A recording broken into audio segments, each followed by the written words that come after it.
నర్సమ్మ ఆగు. ఎక్కడి నుంచి వస్తున్నావు? ఊళ్ళేలొస్తున్నావా?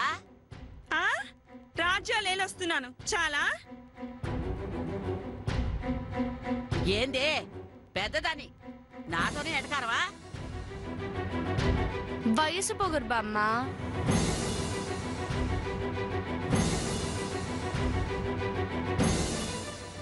అబ్బా, పిలవకుండానే భలే ప్రత్యక్షమవుతాది పద్మావతి. అవునా? భారతంలో కృష్ణుల్లాగా తగుదునమ్మా అంటూ ఎక్కడున్నా టక్కున వాళ్తావు. అంతా నీ అభిమానం అక్క. అవునే.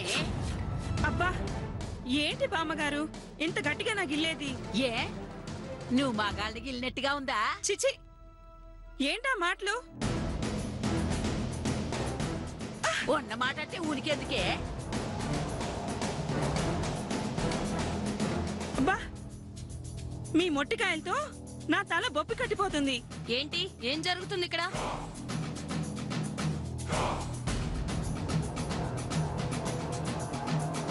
మంగా, వీళ్ళు నన్ను ఎప్పుడు వాళ్ళ మీద వీళ్ళ మీద చాడీలు చెప్పడం తప్ప నీకు వేరే పనేం లేదా?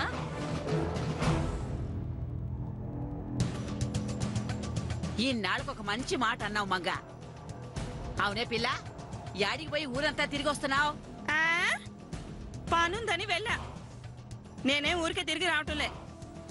ఏంటో అంతలావు పని. ఏముంటుంది బామ్మ?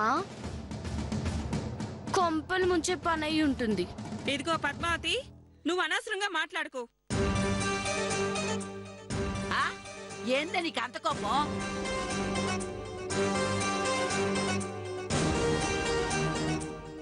ఈ పద్మావతి మాటలతో మీరేమో మొట్టికాయలతో నన్ను చంపుతున్నారు. అసలు నేనంటే మీకెందుకంత చులుకునా? చెప్తా ముందు ముందు నేనేంటో మీకందరికీ చెప్తా.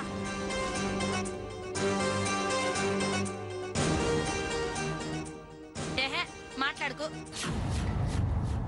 మాటలు చెప్పడం తప్ప నా బిడ్డ నేను తీసుకొచ్చి ఎన్నాళ్ళయింది? పిల్లాడి కనీసం ఏమైనా తెచ్చావా? నువ్వే కాదు, ఎవ్వరు ఏమీ ఇవ్వలేదు. కబుర్లు మాత్రం చెప్తారు.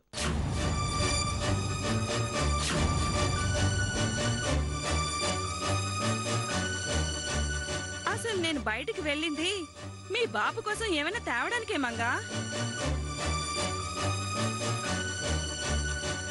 అవునా? అయితే నా బిడ్డ కోసం ఏం తెచ్చినావు? ఘనంగా తీసుకొద్దాం అనుకున్నాను, కానీ ఈ ఊళ్ళో ఏం దొరుకుతాయి? ఇదిగో ఈ బొమ్మలు తీసుకొచ్చాను, తీసుకో.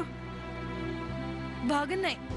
ఈసారి పట్నం వెళ్ళి ఇంకా మంచి తీసుకొస్తాను మంగా, ఎంత డబ్బైనా సరే. అబ్బో, ఇప్పుడు కొండం దవ్వి ఎలికింది తెచ్చినది, తర్వాత ఇంకేం తెస్తాదో. సంధ్యక్క పద్మావతి అయి కూడా తేలేదు కదా? పేరుకి పెద్దమ్మ పిన్ని, కనీసం నా బిడ్డకి మొలతాడు కూడా తేలేదు.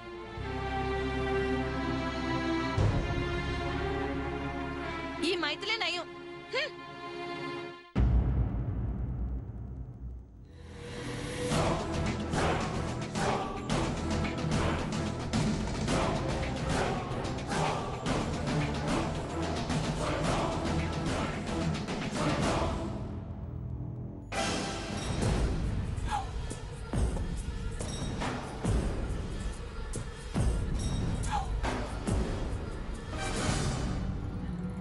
చూశారుగా నా టాలెంట్ ఏంటో.